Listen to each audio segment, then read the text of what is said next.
natin yung Gospel ni Mark, no? Gospel according to Mark, hindi Ebanghelyo ng Mark. Okay. Si Mark po, kung kilala niyo si Mark, kilala niyo si Mark? Tahimik lang yun eh. Tahimik lang daw. Hindi po yan ah. Ito po si John Mark. Kung makikita niyo po, hindi po ito apostoles. Si John Mark po ay siya po yung kasama po, medyo mabata-bata pa siya nung kasama po ni Pablo. Okay? At nagka-problema si Pablo sa kanya dahil paiba-ibi isip dahil urong sulong, pero sinapo po siya ng isa sa mga kasama ni Pablo para sa ministry. At sa pagmamahal po at sa biyaya ng Diyos, siya po ay nagsulat ng ebanghelyo, sinulat niya ebanghelyo. Okay? At si John Mark po, pinakita niya po kung gaano po katindi po yung pagsisilbi ni Jesus sa mga tao.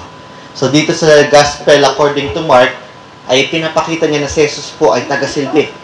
Sa Matthew na pag-aralan po natin si Jesus po ay hari. Pinakita ni Matthew doon na hari si Jesus. Ito makikita natin kung gaano tayo pinagpagalan ni Jesus. So dito tayo para basahin natin Mark chapter 1, verse 1 to 8. Tayo basahin natin to. Okay? Sabi dito, the beginning of the gospel of Jesus, the Son of God. As it is written in the prophets, behold, I send my messenger before thy face, which shall prepare the way before thee. The voice of one crying in the wilderness, prepare ye the way of the Lord, make his path straight. John did baptize in the wilderness, and preach the baptism of repentance for the remission of sins. And there went out unto him all the land of Judea, and they of Jerusalem, and were all baptized of him in the river Jordan, confessing their sins. And John was clothed with camel's hair, and with a girdle of a skin about his loins, and he did eat locusts and wild honey. And preached, saying, There cometh one mightier than I after me, the latchet of whose shoes I am not worthy to stoop down and unloose. I indeed have baptized you with water, but he shall baptize you with the Holy Ghost. So let's pray. Lord, kami po ay nandito para pakinggan po ang inyong magandang mensahe. Naway Panginoon ulit, ihanda niyo aming puso, ang aming tenga, aming isip, ang aming katawan, na talaga ituon sa pakikinig at sa intindi nito at sa pagtago po ng inyong salita ng buong puso at maisagawa namin ito ng buong pagmamahal para sa inyo. At naway Lord, kami maging magandang ehemplo na talagang kayo po ay nagbabago ng tao, hindi namin kayang baguhin ang aming sarili kundi kayo lamang. At naway maintindihan namin, Lord, na kami ay dapat maging ehemplo na mabuti para sa lahat. Maraming salamat po Panginoon sa oras na ito sa paggamit sa akin. Naway Panginoon, lahat ng aking masabi ay galing sa inyo. Gabayan niyo po ako, gamitin niyo po ako ng lubos, at pinapanalangin namin ito sa ngalan ni Jesus. Amen. Upo po tayo. Okay. Dito po makikita niyo po, pag sinabing ebanghelyo ay magandang balita. Ngayon, yung iba po sinasabi, sa Corinthians lang yung gospel eh. Meron po nagbabalita ng ganyan na, sa Corinthians lang yung gospel na yan. Hindi yung kung ano-ano yung gospel ay ayon lamang sa Corinto. Mali po yung ibig sabihin nun ha. Kasi sa Corinto sabi, and the gospel, 1 Corinthians 15 yata po yun. 1 Corinthians chapter 15, verse 1 to, tama ba? Yan, 1 Corinthians chapter 15, verse 3 and 4. And sabi dyan, For I delivered unto you first all that which I also received, how that Christ died for our sins according to the Scriptures, and that He was buried, that He rose again the third day according to the Scriptures. Yun ang sinasabi, ito lang yung gospel. Pero yung gospel po talaga, ibig sabihin ng magandang balita. Lahat po nandito sa Bible ay gospel po yan. Okay, paano natin nasabi? Sinabi nga rin po dito ni Mark the beginning of the gospel of Jesus Christ. Sinasabi nito yung magandang balita tungkol kay Jesus. O magandang balita ni Jesus. Okay? Bakit magandang balita? Kasi ito ay maganda para sa atin. Ano po yung mga magandang balita para sa Jacob? Nakatitig kayo naman sa ano yung magandang balita? Ano magandang balita para kay Tep-Tep? May pagkain, may Jollibee. Ano magandang balita para sa'yo? Di ba? May na-stock ka. Jollibee. Di ba? Ano pa? Siyempre magandang balita rin. Kunyari, mayroon kayong may magbibigay ng ayuda sa inyo na hindi basta-basta ayuda. Sabihin natin, milyon-milyon. Di ba? Kaya, pabayaran lahat ng utang ninyo. Meron pa kayong house and lot. May kotse pa kayo. Gandang balita yun.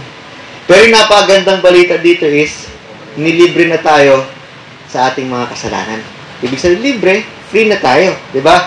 So, ito yung po yung mga pinagagawa na Jesus. At magandang balita rin po lahat ng mga nakasulat dito sa Biblia. Bakit galing po ito kay Jesus eh? Sabihin natin, batas yan. Batas yan. Nalaman tuloy namin kung ano yung tama at mali namin. Pero magandang balita po yun dahil ito po ay mga bagay na naggagabay sa atin paano natin pasayahin si Jesus. Pasayahin yung Diyos na nagpagal para tayo ay maligtas mula sa ating mga kasalanan. Kulang na kulang yung ating ibibigay sa Panginoon kahit anong habang buhay yan. Dahil di natin mapapalitan kung paano tayo ligtas mula sa ating kasalanan. Kaya ito na po yung sinabi ni Marcos. Sabi dito, as it is written in the prophecies, behold, I send my messenger before thy face, which shall prepare the way before thee. Okay? Ito po ang gusto po ipabahatid po ng verse 1 to 8 na ating is yung baptism of John versus Jesus. Okay? It's better sabihin natin the baptism of salvation of Jesus Christ. Kasi sa verse 8 po yung pinaka-importante po dito. The baptism of salvation. Una po sa lahat, ang sinasabi po dito sa first point, nakasulat po dito, may propeta po. Sabi ng Panginoon, gayon pa man ako ay magdadala ng aking tagapagbalita bago sa inyo na anong prepare sa Tagalog? Ihahanda niya yung daan bago para sa inyo. Kasi po bago dumating po ang napaka-importanting tao, dapat po nakahanda na yan. Lahat ng mga bagay. Lalo na pag itong importanteng taong na ito ay nagbibigay, wala na siyang iniisip kundi magbigay. At yun yung ating Diyos. Bigay siya ng bigay sa atin. Mahal tayo ng Diyos, di ba? Medyo maiba lang tayo. Mahal tayo ng Diyos, pero kayo mahal niyo ba yung Diyos? Tanong yan. Kasi sobrang mahal tayo ng Diyos eh. Given yan.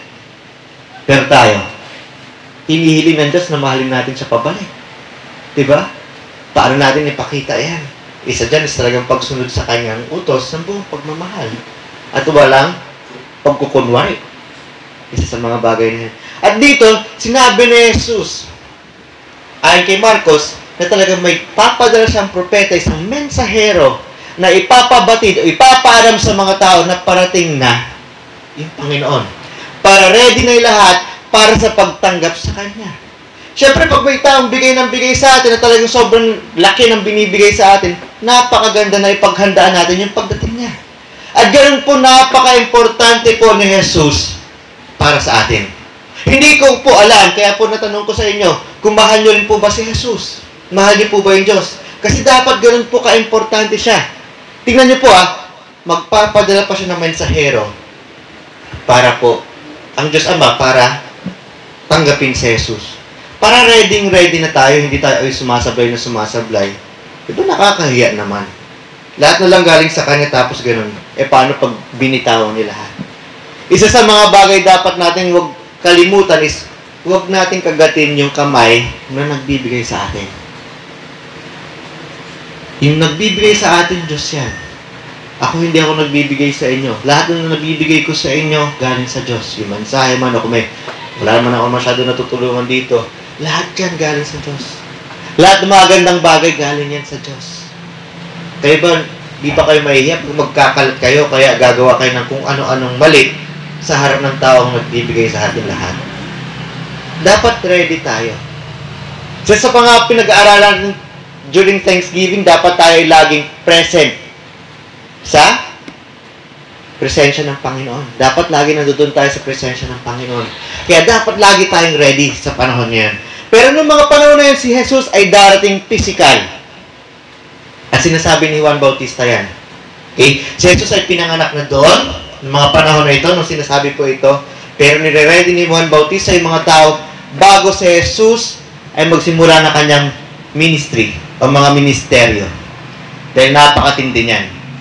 At ngayon tayo po ay nagbebenepisyo sa ministeryo na ginawa ni Jesus para sa atin. Sana tayo laging handa. At sabi nga po dito, itong mensahero na ito ay tungkol kay Juan Bautista. Si Juan Bautista. Amen? Okay, hindi tayo tinatawag na Baptist dahil kay Juan Bautista, ha? Kalokohan po yun. Tayo tinawag na Baptist dahil sa isang bagay na tayo po, yung mga Kristiyano po noon, dahil dumating yung isang maling katuruan, dapat bautismohan yung mga tao habang pinanganak para mawala yung kasalanan. Hindi po katotohanan yun. At yung bautismo po, ay ibig sabihin ng bautismo, ibig sabihin ay talagang inilulubog o napapaligiran. Okay? Kaya ang bautismo po talaga ay inilulubog sa tubig. Kapag ikaw ay nagtitiwala na sa Panginoon. Dapat kasi ikaw muna ay maligtas bago ikaw ay nabautismo. Kasi pagsunod yan sa Panginoon. Amen? Hindi po yung si Juan Bautista, yung founder po natin o yung unang Baptista. Hindi po yung katotohanan. Kasi nungalingan po yun. Kaya po tinawag na, dahil binabautismuhan po ng mga unang Kristiyano ulit yung mga tao dahil mali yung ginawa ng iba, na ibang mga relihiyon, dahil na-miss nila yung point ng bautismo, pinabautismuhan po nila yung tao pag sila po ay talagang ligtas na. Sabi rebaptizer kayo, tinatawag yung mga Kristiyano, Anabaptist, taga-bautismo muli. Sabi nga gano'n. Pang-asar yan. Tandaan po natin lagi yan. Okay? Kaya po yung Baptist, ibig sabihin Kristiyano yan. Kasi sumusunod tayo sa salita ng ating Panginoon. Ngayon, so ito po, the voice of one crying sa verse 3, in the wilderness, prepare ye the way of the Lord, make His path straight. Ito po yung sinasabi natin. Itong isang tao na sigaw, ano yung wilderness? Walang kabihasnan. Pag sinabing walang kabihasnan, pag ikaw tinapon sa gubat, matutuwa ka. Pag ikaw tinapon sa disyerto, matutuwa ka. Ganon din si Juan Bautista. Literal po siya, natudoon po siya sa walang kabihasnan na sinasabi ito. Pero dahil sa tindi niya po na talagang nagpipreach siya na nagpipreach, ang daming taong pumupunta po para pakinggan si Juan Bautista. Okay? Di ko na-expect naman tayo lahat, maging preacher, maging teacher lahat, na talagang sa maraming tao. Pero you have to be a teacher. Unang-una sa lahat sa inyong sarili. Kasi pinag-aaralan natin yung salita ng Diyos, dapat turuan natin yung ating sarili kung paano sumunod. Amen? Kaya, di ba? Ano yung una? Paano natin mamahalin yung Diyos? Sumunod sa Diyos. Tinuturuan na tayo ng Diyos, kaya dapat tulungan din natin yung ating sarili sa pamamagitan ng pagsandal sa lakas ng Diyos na turuan yung ating sarili na sumunod sa Panginoon. Pero ito si Juan Bautista po talagang wala pong katakot-takot. Na talagang sinasabi niya na ihandaan niyo na ang inyong mga sarili. Tayo kaya. Pag nakakarinig tayo ng mga magandang balita, ano ginagawa natin? Isinasawalang bahala ba natin? Pakita natin. Kasi minsan hindi kapansin-pansin na may nangyayari sa atin pag naririnig natin yung magandang balita. Paulit-ulit na lang. Diba? Kahit ako sa sarili ko, nahihiya ako sa Panginoon pag may nakikita ako. Halos araw-araw meron niya. Pero salamat sa Diyos, nababago tayo ng Panginoon lagi. Okay? Pero tayo kaya active kaya tayo pag narinig natin yung salita ng Diyos at itinutuwid natin yung ating mga sarili para sa Panginoon. Tandaan natin, nandiyan na yung banal na Espiritu. Diba? Kaya ang huling kanta natin is Leaning on Everlasting Arms. Binigay sa atin ng Panginoon yan. Kasi sasandal tayo sa Kanya eh. Pag tayo sumandal sa ating sarili, ay sablay tayo lagi. Ngayon, paano po ba ginagawa ni Juan Bautista dito? Una, sinasabi niya yung katotohanan. Sinasabi ni Juan Bautista yung katotohanan na ang tao po ay makasalanan. Tayo ba takot tayo sabihin sa tao, may ginagawa kang masama? Hindi tayo yung tipong katulad ng mga Pariseo na puro galit na lang tayo. Kundi tayo nagsasabi na dapat ituwid mo yan kasi hindi yan makakabuti para sa iyo. Ituwid mo yan para sa Panginoon una sa lahat. Pangalawa, para sa protection mo. Kasi yung batas ng Panginoon, hindi yan nandiyan para tayo ay pahirapan. Binigay ng Panginoon yan, pag tinignan natin yung Romans chapter 6 and 7, para po tayo magabayan para sa ating kabutihan. Ang ginagawa po ng mundo, ay, dami namang batas na dapat nyo sundin. Para sinasabi ng mundo sa atin, pinapahirapan lang kayo niyan. Pinapahirapan lang kayo. Kasi, yun ang gusto sabihin ng mundo, yun ang gusto sabihin ng demonyo, yun din ang gusto ng ating katawan. Ang daming patas. Nasasakal ako. Eh di sana hindi na lang tayo pinuntahan ng Panginoon para tayo ligtas. Diba? Sa totoo lang, ginagawa lang ng demonyo yung mga kasinungalingan na yan. Pinapaganda niya lang pakinggan para siya yung sundin. Kasi alam niya yung katawan natin makasalanan. Pero pag ligtas ka, makakayanan natin labanan yung kasalanan natin. Bakit? Because we're leaning on the everlasting arms. Ang sa atin yung banal na Espiritu. Kaya yun ang sinabi ni Juan Bautista, may kasalanan kayo. Ituwid nyo ang inyong sarili. Hindi yung basta physical na daan, ituwid nyo yung physical na daan para hindi ito malubak. Kasi para sa Panginoon, pag malubak yung ating puso, di ba yung bawat lubak na yan? Di ba? Hadlang yan para tayo sumunod sa Panginoon. Yan yung mga katigasan ng ulo natin eh. Kasalanan natin, makasalanan tayo. At dapat natin niyang tapusin. Ng buong pagmamahal na intindihan? Kaya next time may maganda ka sapatos para sa Panginoon. Okay? Paulit-ulit tayo. Amen? So yung mga bagay na yan. Pangalawa, sabi dito, John did baptize. Si Juan po ay nagbabautismo. Okay? Sabi, siya po ay nagbabautismo saan? In the wilderness. Ito si Juan Bautista po ay siya ay nagbabautismo sa tubig saan? Sa walang kabihasnan. Pero nakakatuwa dito, ang daming tao na pumupunta doon para pakinggan siya. Kasi binibigay niya yung magandang balita. At yung magandang balita na yan, masakit sa karamihan. Yung iba, nagtataka lang kasi may kilalang propeta doon na nagsasabi. At nakikita na maalam yung propeta. Ngayon tayo, magiging propeta tayo kasi alam natin yung salita ng Diyos. Hindi na tayo nananaginit ng kung ano-ano, kundi tayo nagbabasa ng salita ng Diyos. At dapat ipinapamahagi natin ito sa aksyon at sa salita. Amen? Yung mga babae, magtuturo yan sa kapwa babae at sa kabataan. Hindi kayo magtuturo sa mga adult na lalaki. Nakasulat yan sa Biblia, sa 1 Timothy. Okay? Eh, paano natin ito gagawin pag di natin alam? Pero dito si Juan Bautista po, pinupuntahan. Tayo kaya, pag oras po na may magandang balita na iahatid sa atin, ready ba kaya tayo na puntahan yan? Sana kasi may dalawang klaseng audience dito eh. Yung unang audience, talagang gustong-gusto yung marinig yung salita galing sa Panginoon. Ano ba yung mangyayari?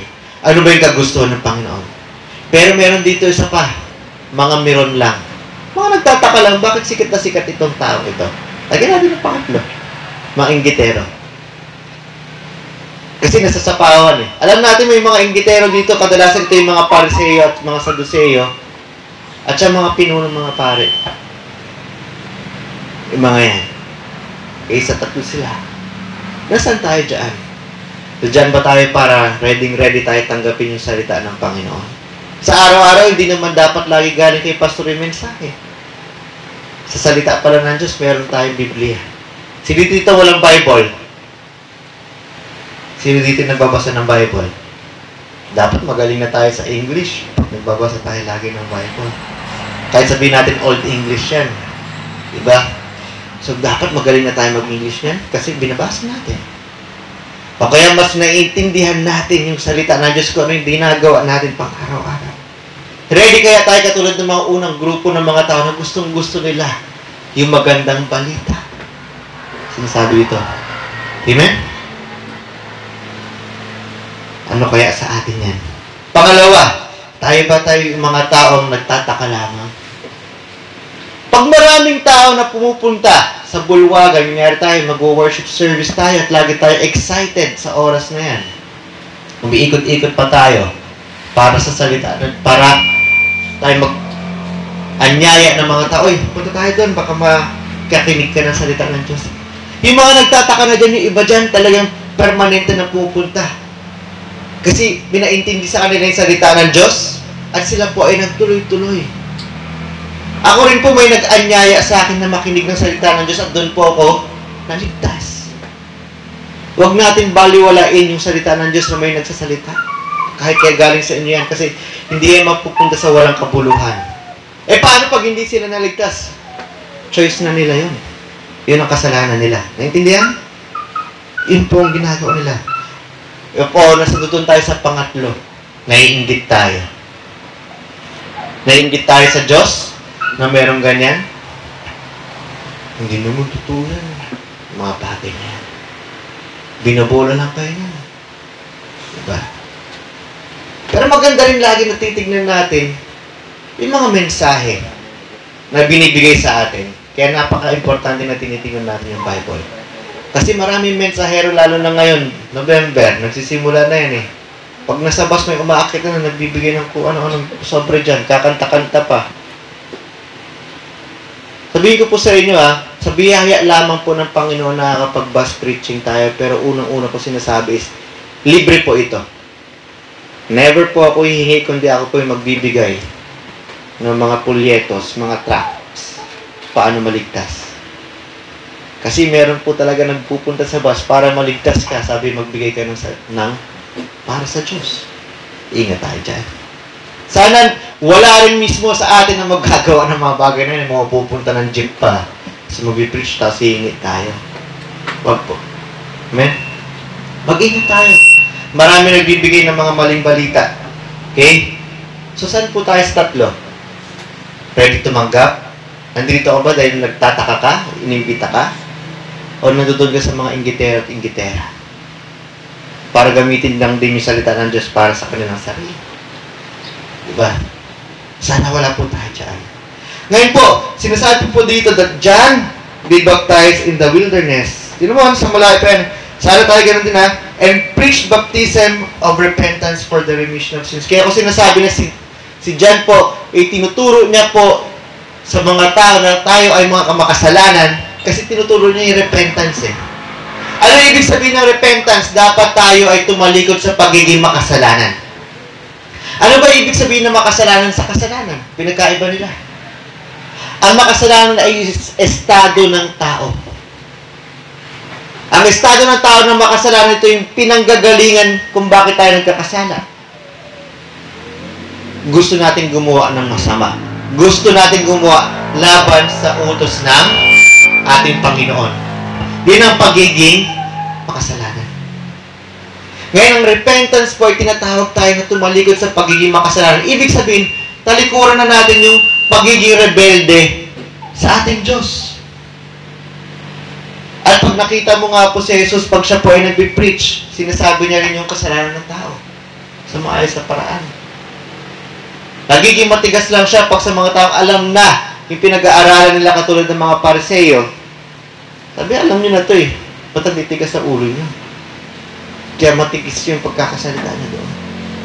Pero mapapansin niyo, yung bulag na pinagaling niya, yung babaeng babatuin sana, sabi gano'n, huwag ka na magkasalang muli. Sa maayos. Kapag binabasa niyo yung ating devotion araw-araw, ito po ay tungkol sa babae doon sa may balon. Sabi niya, huwag ka na magkasalang muli. Pag binasa niyo yan sa John chapter 5. So, ina-address ng mga preacher. Kapag tayo i-address natin yung kasalanan ng mga tao, try natin sa best way. Pero sabihin ko sa inyo, kahit sa pinakamagandang paraan yan, magagalit yung tao sa inyo. Kasi nature po ng nating mga tao na mainis pag tayo pinagsasabihan. Kaya lang tayo nagiging willingly na pinatanggap yung ating mga mali na may nagsasabi sa atin kasi ginagabay na tayo ng Diyos. So, ganun yung dapat natin gawin. Sa tayo ay nagbibigay ng magandang balita, binibigay natin, alam mo, makasalanan ka. Kailangan mo si Jesus para ikaw ay makapunta na namin. Dahil yung kasalanan mo, saan ka dadalhin? Impyerno. So, walang hanggang kamatayan na. At sinabi ni Juan Bautismo dito about John the Baptist, he preached baptism of repentance. So, siya po ay nagbabautismo po na tayo dapat ay tumalikod sa ating pananampalataya. Ano ibig sabihin pag tinalikuran natin yung ating kasalanan, magiging makasalanan, tayo po ay mananampalataya sa ating Panginoon. Tayo ay dapat sumunod ng buong puso sa ating Panginoon na talagang ito yung pinaka-unang-unang kagustuhan ng ating puso kasi for the remission of sins. Ano yung ibig sabihin ng remission? Tinubos. Okay? Tayo ay tutubusin sa ating mga kasalanan. So, wag po tayong maniwala sa ibang mga tao na hindi tayo magpipreach ng repentance. Marami pong nagbibigay ng maling balita na yan. Nakakalungkot niya, iba baptist pa eh. Hindi na kailangan ng repentance. Nasa Biblia po yung repentance. Kasabay po ito ng pananampalataya. At dapat natin itong ginagawa at ginagawa lagi. Itong repentance na to. Repentance, for the first time natin nanampalataya sa Panginoon, may repentance tayo. At tuloy-tuloy natin ginagawa yan. Kaya nga nabanggit po natin kanina, tinitingnan ba natin yung ating kasalanan araw-araw? Tinitingnan ba natin yung estado natin araw-araw? Sana oo. Ano ba yung nagawa kong kasalanan ngayon? Lord, tulungan mo po ako. Tandaan natin yung mga ginawa nating kasalanan. At hindi na ito gawin pang muli. Amen? Huwag niyo naman sana akong gawin na talagang parang paulit-ulit na, oy. Maiinis kayo dyan. Pag paulit-ulit na lang ako, baka sabihin niyo, wala na ako nakitang tama sa inyo. Kasi ako rin, mayroon akong mga kinakarga at gusto kong baguhin at binabago tayo ng Panginoon lagi. Salamat sa Diyos lagi. Amen? Pag kayo sensitibo sa salita ng Diyos, mapapansin niyo sa araw, punong-puno ako ng kasalanan. Pero salamat sa Diyos, pinapatawad tayo at nakakaiwas tayo lagi dyan sa pamamagitan ng Diyos. Amen? So, gawin niyo yan. You have to lean to Him. Sabi nga rin, for the remission of sins. Pero tayo ligtas na at hindi na tayo kailangan remit yung sins. Pero dahil tayo po ay namamahal sa Diyos, iniiwasan na natin yung mga mali. And sabi dito, and there went out unto him all the land of Judea, and they, Jerusalem, were all baptized of him in the river Jordan, confessing their sins. Tingnan nyo yung mga tao po dito, mula po sa Judea, mga Hudyo po ito. Hindi po ito mga Pariseo lamang, kundi mga Hudyo. Ang mga Hudyo po ito yung mga kalahi po ni David, ni Judah, at ni Benjamin. Now, Benjamites. Sila po ay willingly po, no? Karamihan sa kanila, nakinig kay Juan Bautista, anong ginawa nila? Sila po ay naniniwala na kailangan po nila mag-repent. Mula sa kanilang puso, kailangan nila magsisi na sila po ay dapat talikuran yung pagiging makasalanan at sila po ay nagpabautismo bilang simbolo na sila po ay nagsisisi.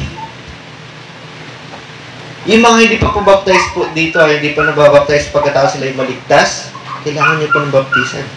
Pero pag baptize na kayo, amen. Tama po ba? Okay? So, yung mga bagay na yan. So, tayo bang willingly ba tayo na sumunod na sa ating Panginoon?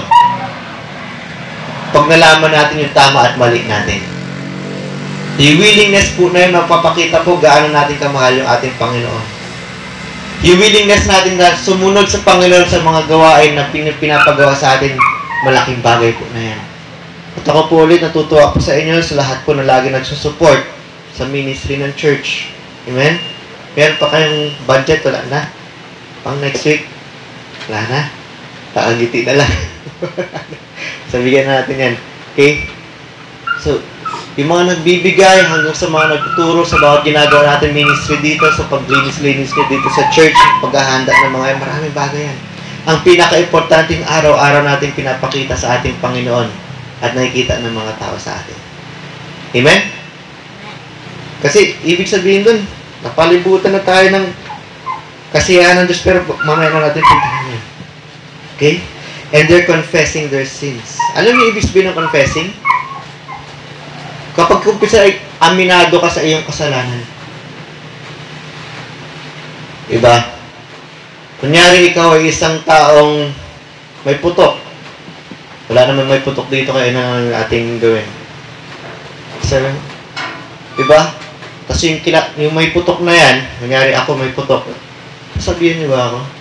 Pastor, may putok ka. O papabayaan niyo ako may putok lang lagi. Kasi nahiya kayo sa akin. Sumaamoy ako ng ibang mga tao. Tapos maririnig ko po sa ibang tao, Pastor, ang baho niyo, may putok ka. Di ba?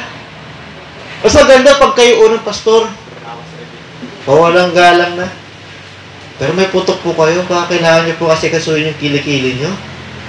Yung mga bagay na yan. Kasi po, baka napapansin na ng ibang tao na nakakahiya naman po sa, diba? Mga bagay na concern tayo. So, ganun tayo sa mga tao. At syempre, kunyari, ako may putok. Hindi ko naamoy, pero maniniwala ako sa inyo. Diba? Magtitiwala tayo sa tao kasi naamoy niya eh. Diba? Diba? Kasi iba tao hindi nila naamoy sa sarili nila eh. Sa totoo lang. Ganun din. Yung kasalanan natin, kabahuan yan sa Panginoon eh. Kabahuan din yan sa mga tao. So bago ipag makita ng ibang tao, sabihin na natin yung kapwa natin, ay mali yan. Sabihin na rin natin yung mga mahal natin sa buhay, ay, ang baho ng iyong ugali, ayaw ng Panginoon yan, pupunta ka ng impyerno, pero hindi ka paligtas. Kasi tayo ligtas na eh. Kaya natin nire-remind yung bawat isa para mas maging perfecto tayo sa harap ng Panginoon at sa harap ng mga tao. Amen? Hindi tayo nagpapakit sa tao. Tayo nagpapakit sa Panginoon. Kasi gusto natin masaya lagi yung Panginoon sa atin. Kasi mahal natin siya. So yun. Tingnan nyo sila po, willingly sila nagpabautismo. Bilang simbolo yan. Diba? Ang layo-layo pa nila sa River Jordan sa wilderness yan, hindi basta-basta kung saan sila. Sabi dito, pero may kita nyo dito hindi ko naman sinasabi na maging ganito kayo. Si Juan Bautista po, napakababa ng loob. Ang sa kanya, ang napaka-importante po sa kanya, ay gawin yung gawain ng Panginoon. Okay? Kaya dito sa verse 6, and John was clothed with camel's hair. Ibig sabihin, basic necessities lang. Yes, yung damit niya ay, anong gamit niya? Ano yung camel's hair? Clothed with camel's hair. Ang pag binabasa ko po ito, talaga ito yung leather. Tapos hindi natanggal yung buhok ng camel. So yung suot niya. Hinahanap ko kung ito ba yung buhok ng camel na ginawang tela. Pero hindi ko po nakikita. Yan eh. Check po natin yan lagi. Okay? And with girdle of skin, ibig sabihin, anyang panali, ay parang leather belt. Hindi siya yung, katulad iba yung, iba kasi yung belt nila is panali talaga. Yung mga panahon na yun, may kita nyo yung sash nila, tela rin. Ngayon lang medyo nauso yung belt, ewan ko kung ano century nagsimula yung belt na leather. Okay? And he did eat locusts and honey. Siya ay kumakain ng balang. Ano ba yung balang sa Kapampangan? Tikbalang? Hindi tikbalang. Balang. Yung, basta, nakikita mo yun, sobrang dami. Pag dumapo sa taniman yan, ubos yan. Okay? And honey. Yun ang diet niya. Ibig sabihin siya po ay namumuhay ng basic needs lamang. Pero yung pinapamuhay niya naman yung salita ng Panginoon. Kadalasan sa ating sangkatauhan, lalo na po sa mga hindi ligtas, nabubuhay tayo sa panlabas natin. Forma muna. Dapat tanggap tayo ng lipunan bago tayo tanggapin ng Panginoon. Dapat sa oras na tayo talaga nananampalataya na sa Panginoon, iniisip natin ano yung gusto ng Panginoon. Kaya tayo nagdadamit na maayos, kasi kaya naman na natin. Noong mga panahon na yun, yung mga tela po na ginagawa mula po sa mga dito, sa wool, o galing po sa mga tupa, sa balahibo ng tupa, ay napakamahal. Luxurious na po yun. Kumbaga, bibili ka ng napakamahal na damit ngayon. Ano ba yung mga mahal na damit? Diba? Sabihin natin, guess. Napakamahal naman damit na guess. Napakamahal ng pantalon na Levi's. Di po ba? Yung sa trabaho, nakita ko may Patek. Ano ba yung Patek? Patek Mike Mitchell ba ito? Michael? Patek Philip pala. Patek Philip. Pagtingin ko, pambira, 4 na milyon, 5 milyon pala isang piraso. Sabi ko. Kailangan natin rin, pero siguro mumurahin na lang. Diba, para makita natin yung oras. Kasi lagi tayo late eh. Pero may mga cellphone naman kayo eh. Pero pag nandito na kayo sa church, buti na lang wala nang tingin sa cellphone dito. Grabe naman, habang magsalita naman, tingin sa oras. Diba? Huwag sanang ganun. Okay? Pero tayo, minsan yung forma muna natin, ano yung makikita ng lipunan sa akin? Dapat ganun, katanggap-tanggap ako, pero yung ugali natin, hindi katanggap-tanggap sa Panginoon. Baliktad. Gayahin natin si Juan Bautista, kung ano yung katanggap-tanggap muna sa Panginoon, tapos basic necessities muna yung damit. Kasi pag tanggap yung ating ginagawa para sa Panginoon, magiging tayo kontento tayo, at kailangan lang natin gawin yung kaaya-aya sa Panginoon yung ating damit. Hindi naman kailangan mamahalin yan eh. Sa totoo lang. Sa totoo lang, kapag kunyari bago yung damit mo, kung bumili ka ng tela, mahal ng tela eh. So, pagka ng tela, 200, isang yarda yata, o 100 plus. Tapos, papapatahi ka, magkano patahi? 500. 500 sa taas, 500 dito, 1,000, bali 1,400. Kasi binigyan kami ng tela na pangbaro tsaka pantalon ni Pastor, ng Olang Bible Baptist Church eh. Magkano patahi? 500. Pero quality naman. Pero pag tumingin tayo sa mga ukay-ukay, galing sa ibang bansa, di ba? Kahit sabihin natin hindi ganun katibay yung tahi, mura. Tumitingin-tingin niya ako sa Shopee, sabi ko, paubos na yung slacks ko naninipis na. Meron doon, 500, makapal na raw. Ayoko yung tigto 200, dahil nagre-reklamo, naninis-nis daw kaagad eh. Saka manipis. Sabi ko, hindi yata maganda to Pero yung mga 500, nagkaganda na review. Sabi ko, 500, patahi lang yun Tapos meron pang discount, wala ng shipping fee. Nagiging 400 pa minsan. Diba? Paano pa yung mga ukay-ukay? Mas mahilig ako tumingin ng slack sa ukay-ukay kasi mas fit sa akin eh. American size yung chan ko eh. 36. Laki. Diba? Hindi na ako nahirapan magganap sa ukay-ukay. Kadalasan mga pantalon ko ng 50 pesos lang eh. Diba? Basic necessities lang. Pero sa atin, sana huwag tayong pumunta sa forma muna. Isipin natin kung ano yung tama sa Panginoon. Isipin natin kung ano yung, pag may pamilya ka, isipin mo ano yung pangangailangan ng pamilya mo. Diba? Kaysa ang ganda-ganda nga ng forma mo, tapos yung ugali mo naman sa Panginoon, pambira naman yung basura. Kasi yung pamilya mo, ang pogi mo, kaya ang ganda mo. Yung pamilya mo, kawawa. Diba? If I say family, immediate family, diba? Kayo mag-asawa, tsaka mga anak ninyo. Amen? Magulang ninyo. Kasama nyo lagi magulang nyo. Kasi pag-honor yan sa magulang. Hindi po hinihingi ng mga magulang natin na sila po ay ating pagsilbihan. Pero kailangan lang natin sila bigyan ng galang. Amen? At sa doon, syempre, pagsilbihan nyo. Okay? Walang magulang dito na, paglaki mo, pagsilbihan mo ako. Walang matinong magulang na ganun. Hindi matino yun pag mayroon kayo narinig na ganun. Ha? May inobligay yung anak na, bigyan mo akong pera. Kundi yung anak mismo yung magbibigay voluntarily. Amen. Honoring yan. Okay? Kahit gaano kasama pa ng magulang niya. Okay? So yun. Yun ang ginawa ni Juan Bautista. Mga basic lang. Kasi importante, mapasaya niya yung Panginoon. And preaching, there cometh, ito yung sinabi niya, may darating pa sa verse 7, there cometh one mightier than I. Mas matindi sa akin, mas makapangyarihan. Pagkatapos ko, kung saan po yung latchet of whose shoes, ibig sabihin yung, alam niyo yung mga sandals dati, di ba meron mga, parang, mga crocs na meron dito.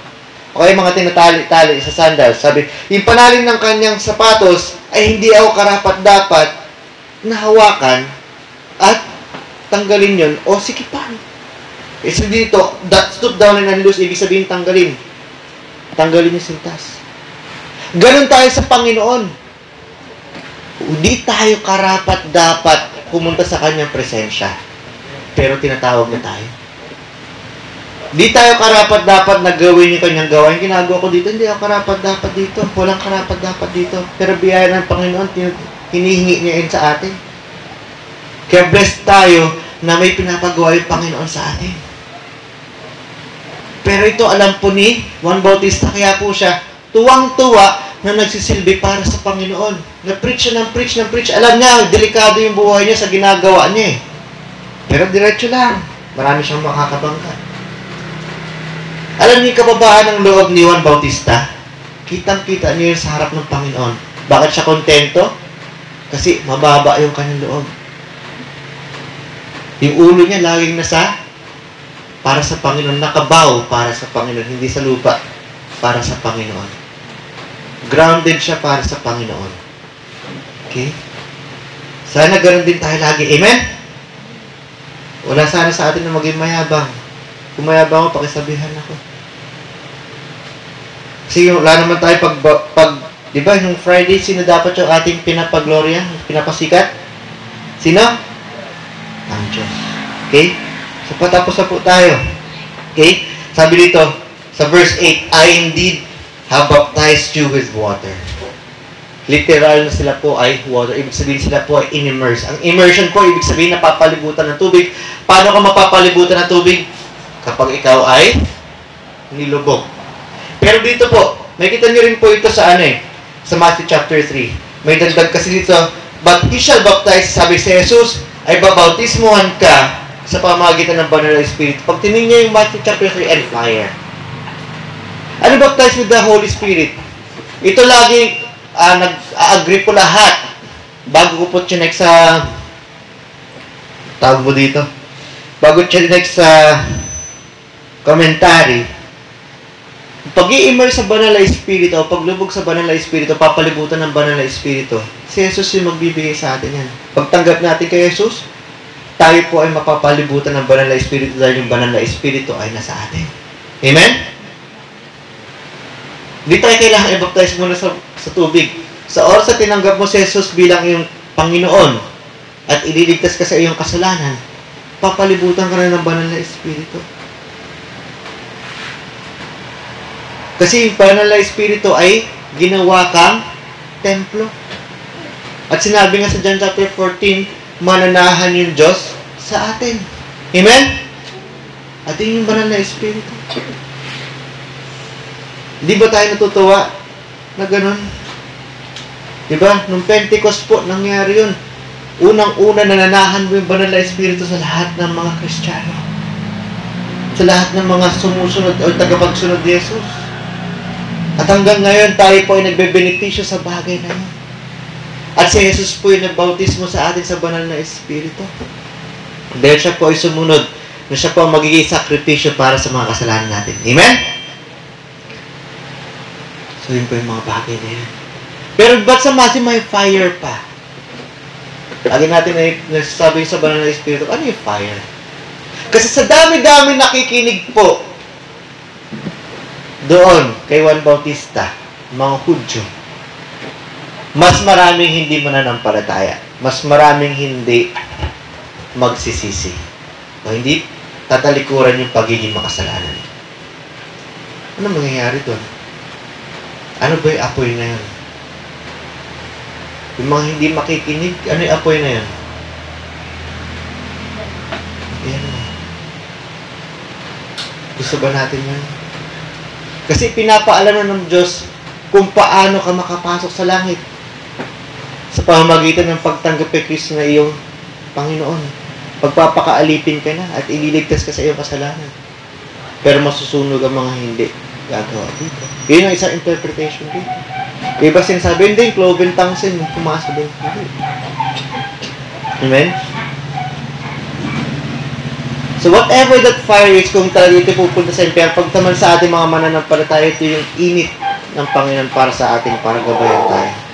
Kasi yung apoy din naman ay ito ay simbolo ng ilaw.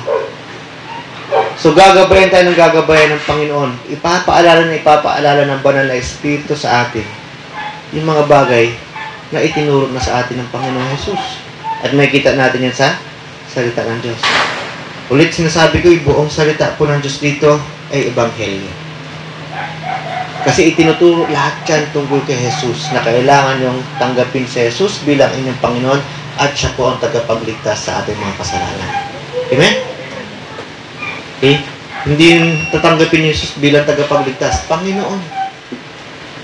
Sa pagtanggap niyo siya bilang Panginoon, saka kayo maliligtas. At siya lang maagaw. At naway, pag kayo ligtas, na-expect ko, gabayin na tayo ng banal na Espiritu, ginagabayan tayo ng Diyos. So tayo, ay susunod katulad ni Juan Bautista, na talagang pinapamahagi yung salita ng Diyos sa aksyon, sa salita. Amen? Tinatalikuran yung mga kasalanan natin, check natin ating sarili araw-araw. Masunurin tayo sa Diyos katulad ng mga sumunod sa sinabi ni Juan Bautista na pinapagawa ng Diyos kay Juan Bautista. At iniisip muna natin ano yung ikakasaya ng Panginoon. At tayo mabubuhay sa simpleng pamamaraan. Kung ano yung mga basic lamang. Amen? Okay, basic. Hindi ko sinasabing hindi kayo pwede magkaroon ng kotse, ng motor. Basic lang. Huwag na yung sobrang mamahalin. Kailangan po may Porsche kayo, may Ferrari, may Lamborghini. Ano ba? Mamaya gusto nyo pa, meron pa kayong yung mga Suzuki na mahal. Yung motor. Mga big bike. Huwag nyo ganun. Amen? Hindi na kailangan. Mga basic lang. Makakatulong pa kayo sa iba. Di ba, may makakaipon pa kayo kasi pag may nangyari. Di ba, maganda rin, ito lang. Mga magulang ipon kayo para sa mga anak nyo. Hindi naman kailangan lagi lupa. Okay? Pwede kayo mag-invest dyan sa kung ano-ano. Kung wala kayong pamana sa anak nyo na lupa, at least, pagkatapos ng buhay nyo dito, may investment kayo, may papasa nyo sa kanya. Pero turuan nyo rin mag-invest. Okay? Pag pinasa nyo yan, syempre, may kita na siya. Hindi na kailangan magtrabaho. Amen? Kasi isa yun sa mga gusto sana lumaki investment ko para sumasahod sa sarili, makapag-ministry ng ministry. Amen. So yung mga bagay na yun, pamana niya sa mga anak niyo kasi yung mga mabuting magulang. So pag namumuhay ka ng simple lamang, siyempre hindi kayong, kailangan mag-travel ako lagi. Hindi naman lagi. There's time to relax din naman. Okay? So let's bow our heads and pray. Tanungin natin sa inyo, tunay ba na nagsisisi ka araw-araw? Sino-check mo yung tama at mali mo? Tunay ba na iniisip mo lagi, ano ba yung kakasaya ng aking Diyos? O baliktad? Pag ikaw po ay natutunan na lagi iniisip mo ang ayaw mo lagi sarili, at hindi mo ginagawa yung para sa Diyos, gawin mo na yung para sa Panginoon dahil kakayanin mo yan sa pamamagitan ni Jesus. Sa mga hindi pa po ligtas, let's always pray for them na makakilala sa Panginoon at i-remind natin sila na tanggapin si Kristo bilang Panginoon nila. At sila ay maligtas. Lord, kami po ay nagpapasalamat sa ebanghelyo po ninyo. Katulad ng sinabi ni John Mark dito. Ito yung simula ng inyong ebanghelyo. At ipinakita po na si Juan Bautista ay talagang masigasig na pinapaalam ng inyong balita. Magandang balita. Siya po ay nabuhay ng simple. At laging nakauna kung ano yung dapat gawin sa inyo. At naway gayahin din po namin ng mga taong talagang alam na sila ay makasalanan. Sila po ay magiging tuwid sa pamamagitan niyo lamang at sila po ay magpatuloy. Tulungan niyo po kami at kami po ay lagi magpatuloy ayon sa inyong kagustuhan. And Lord, wala po kami excuse. Alam po namin na andito po kayo sa amin sa inyong katauhan ng Banal na Espiritu. Naway Panginoon, kami maging blessing sa karamihan. And Lord, we pray sa mga nakikita hindi kami blessing. It's either na hindi po nila gusto na ginagawa namin ng ayon sa inyo, ay sila po ay makakilala sa Panginoon tayo. Pero kung meron po kaming mali, naway Panginoon kami bilang magkakapatid sa inyo, ay gabayan namin at sa. Thank you Lord pong muli. At salamat po sa paggamit sa akin at ipinapanalangin namin ito sa ngalan ni Jesus.